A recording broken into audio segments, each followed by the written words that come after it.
qué estaba?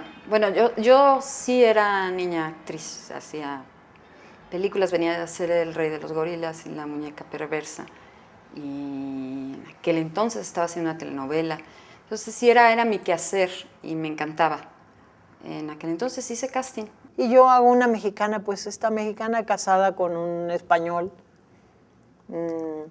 una mestiza, que era que este hombre con esa, hay un poco de prepotencia en los conquistadores, ¿verdad? Hacia los conquistados.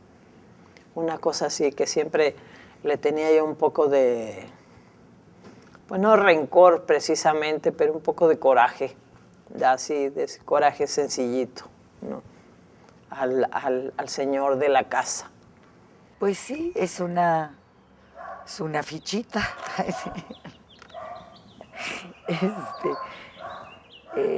Sí, es un personaje muy bonito, muy complejo, que nos divertimos mucho porque Fernando, Isela y yo hacíamos un trío muy divertido que a veces exasperaba al maestro Gabaldón,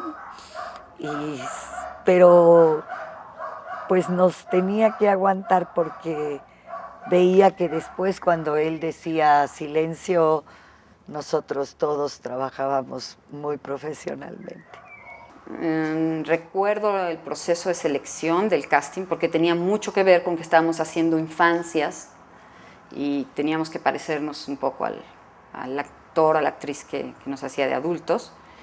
Recuerdo haber llegado tarde el día de la selección final al casting y que ya habían seleccionado a otra niña. Y haber llegado tarde y que enfrente de mí le dijeran a la otra niña gracias por participar, siempre no, y haberme sentido muy mal al respecto. No puedo decir que empezábamos porque yo ya tenía bastante trabajo hecho. Ofelia, más o menos, pero ya había trabajado también bastante. Fernando no tanto. Y por eso nosotros tomábamos las horas que teníamos libres ahí en el set, ¿no? Como si fuéramos a la academia, como si estuviéramos estudiando. Nos pasábamos notas de lo que sabíamos o como esto o como aquello. Hablábamos mucho de actuación. Teníamos inquietudes por aprender y por hacer las cosas mejor. No fue una mala experiencia, bueno, fue conocer al ogro, ¿no? Y yo era una artista muy disciplinada y tenía estudiado mi personaje perfectamente bien, era una joven y él estaba muy contento con mi trabajo y yo, bueno, de decir, bueno, pues así lo quiere, pues así lo hacemos, ¿no?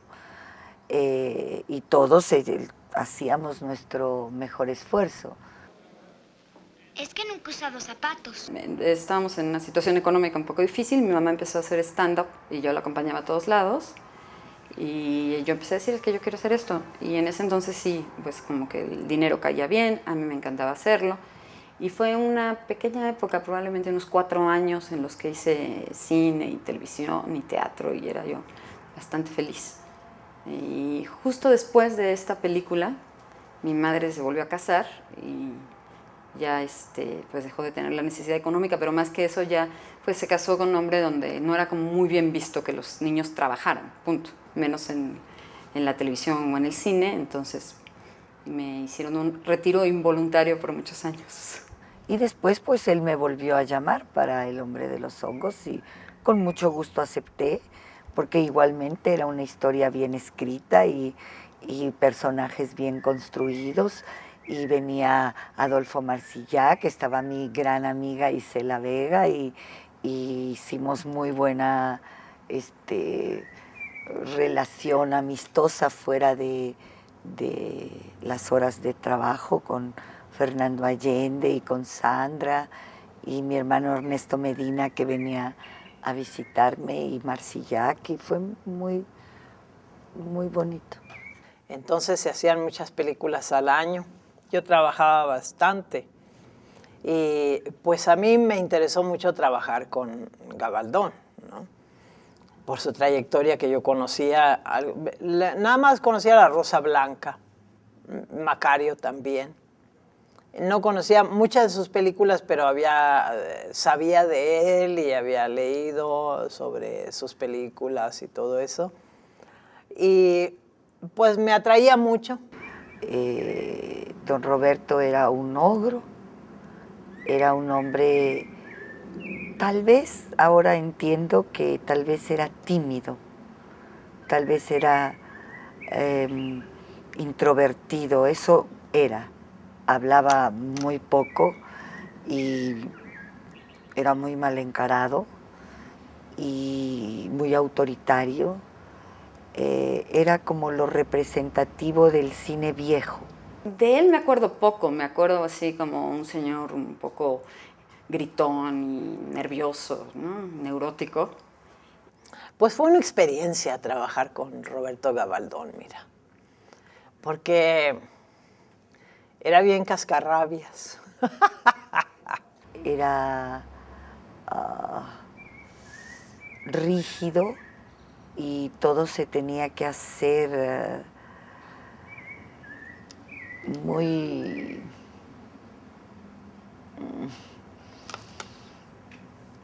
constreñido. Me imagino que era algo muy importante trabajar con Gabaldón. Sí había esta idea de que estabas con un gran director, un monstruo que había que respetar. Y que la gente que trabajaba con él lo trataba de señor, con mucho, mucho respeto. Llegaba uno a entender que su carácter era medio amarguetas y pues bueno, así es la gente, ¿no? Pero que sí era un muy buen director eso ni hablar, ¿no?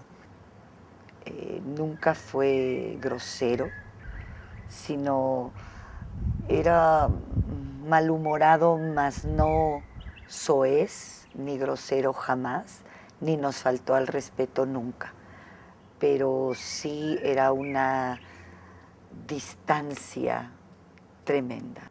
Un día estábamos, Ofelia Medina, Fernando Allende y yo, había una escalera así en la casa esa de Guanajuato, donde era la casa de nosotros, ¿verdad? Estábamos así a media escalera porque allí íbamos a hacer la escena y andaban ahí, tú sabes, el staff y todo, alumbrando y todo. Y Ofelia Medina, Fernando y yo, siempre hacíamos improvisaciones de los personajes, de los tres personajes, y nos divertíamos mucho. Y ese día estábamos haciendo una improvisación. Y dice Gabaldón, que estaba así nomás, nos observaba. Dice, ¿qué están haciendo? Le dice Ofelia, muy animada. Señor, estamos haciendo una improvisación. Esta es una escena, dice, que debe haber sucedido antes de la que vamos a filmar. Y, sí, le digo, sí, pues estamos nada más en la improvisación, cada personaje como identificándonos, ¿no? Haciendo cosas, cotidianidades, hablando de cotidianidades entre los tres personajes, que como somos familia, pues... ¿no? Serio, hermano, soy yo. Dijo, como si supieran. Se dio la vuelta y se fue. Y nosotros nos quedamos viendo. Así era. No, el sentido del humor cero, ¿eh? Y Cela y yo pues nos conocíamos mucho por Alejandro Jodorowsky, con quien trabajamos, y ella hizo Zaratustra y yo H3O, y desde entonces Cela y yo somos muy amigas y es una mujer maravillosa y una actriz extraordinaria con la que disfruto mucho trabajar porque hacemos una conexión muy, muy buena. Y con la que más tenía relación, digamos, como director, Gabaldón, era con Sandrita. ella era una chica que había tenido, creo que, un éxito en España y querían hacer un reparto multinacional. Entonces era una chica que emergía muy joven y tuvo un final trágico, esta joven, bellísima actriz. La Sandrita se regresó a España, no sé si hizo más cine, y luego se enamoró de un señorito. Ya ves cómo son esas cosas, parece que no lo dejaron casarse con ella y se suicidó. Que agarró vuelo en el edificio donde vivía y se salió por la ventana volando.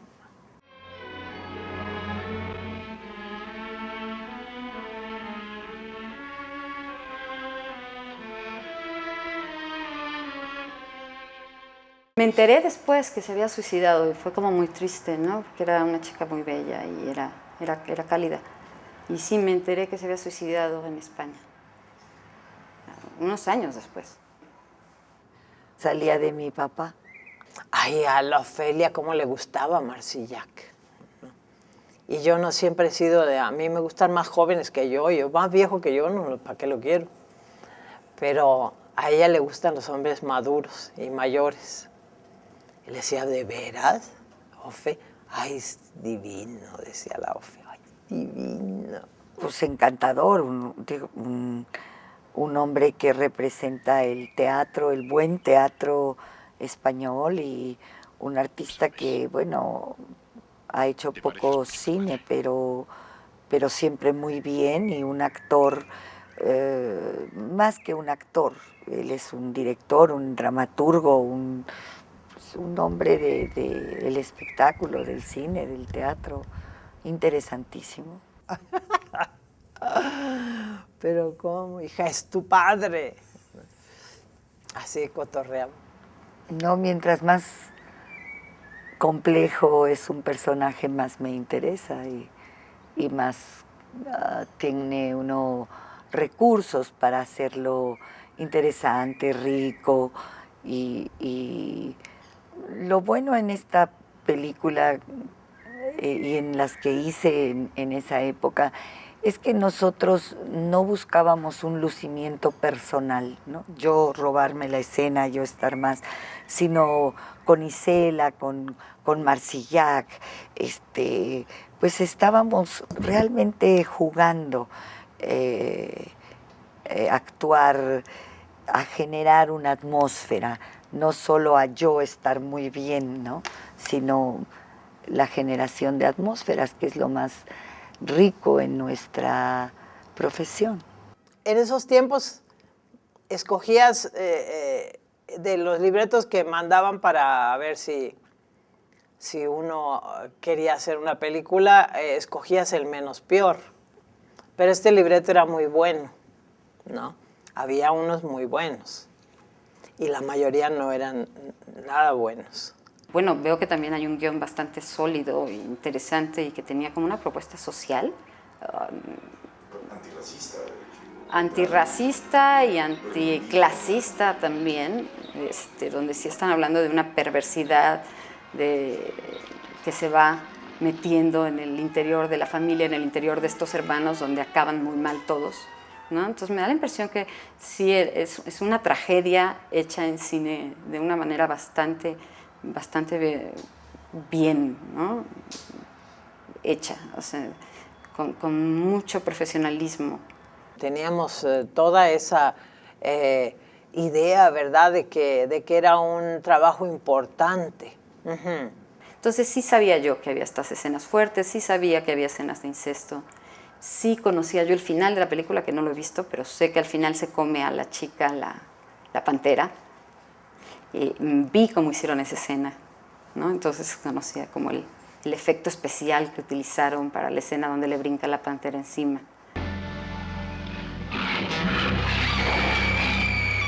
Y yo no me llevaba nada bien con la pantera, precisamente porque como era una cosa que había ahí un problema, ¿no?, con el animal, yo me acerqué, no tuve que hacerlo más que una vez, a la jaula, y a decirle de cosas y a eso, y se enojó conmigo muchísimo la pantera. Después no me tragaba, no me podía ver, nomás me sentía cerca y empezaba.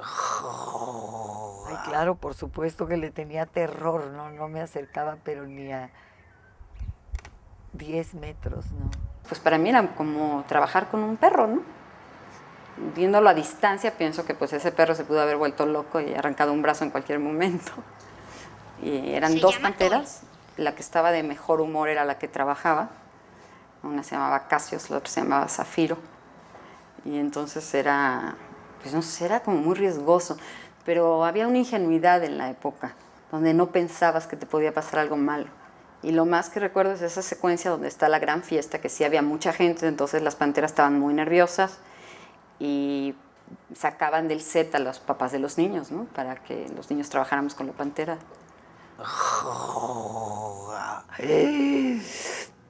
Cuando iban a hacer el efecto que me atacaba, uy, yo sí temblaba porque dije, no, pues si realmente, ¿quién me manda, verdad? ¿Para qué fui a hacerla enojar? Ay, no, man. Todo eso que filmaron del ataque, a mí me dio mucho nervio. Creo que la traían bastante drogada. Me acuerdo haberla pasado muy bien, probablemente sí en esta de haber estado en una producción más seria, donde se jugaba menos y se trabajaba más. Placentero el trabajo ahí. Me gustó mucho.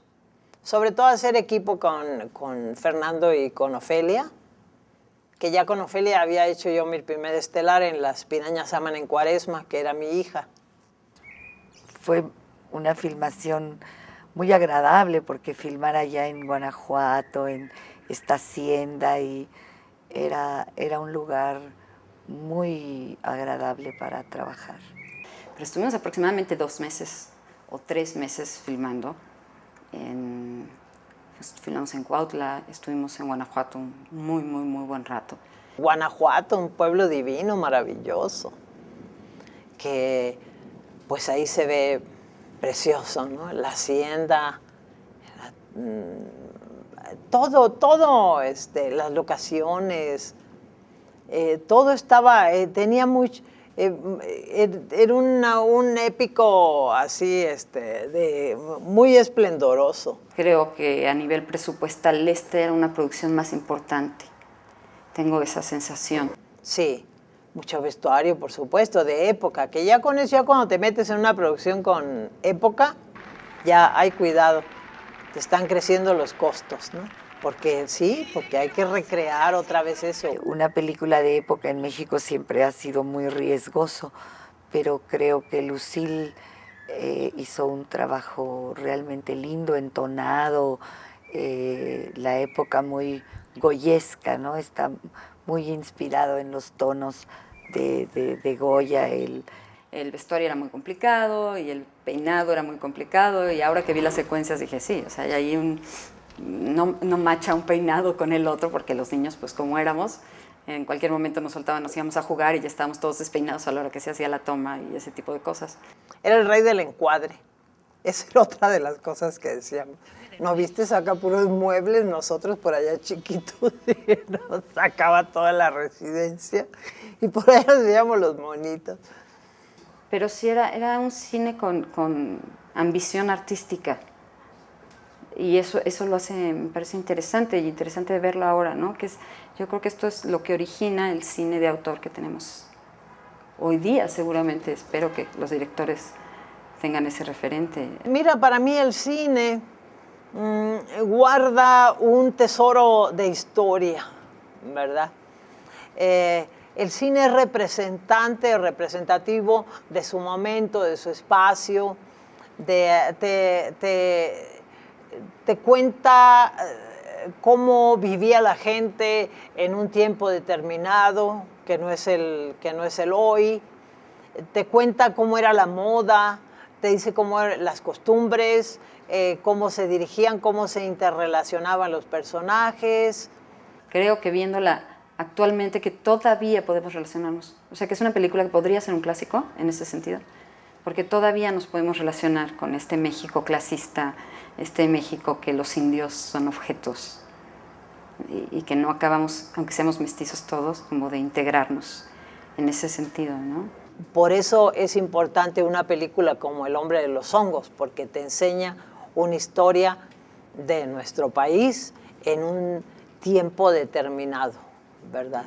Donde no estuvimos nosotros, pero podemos ver cómo era la situación social de ese entonces. Tenemos todavía como toda esta confusión que creo que como mexicanos tenemos mucho que cuestionarnos sobre el mestizaje, sobre los hijos de migrantes y sobre quiénes somos. Y de alguna manera esta película nos está llevando ahí, a quiénes somos, a este mestizaje y a esta cosa tan complicada que es ser mexicano, ¿no?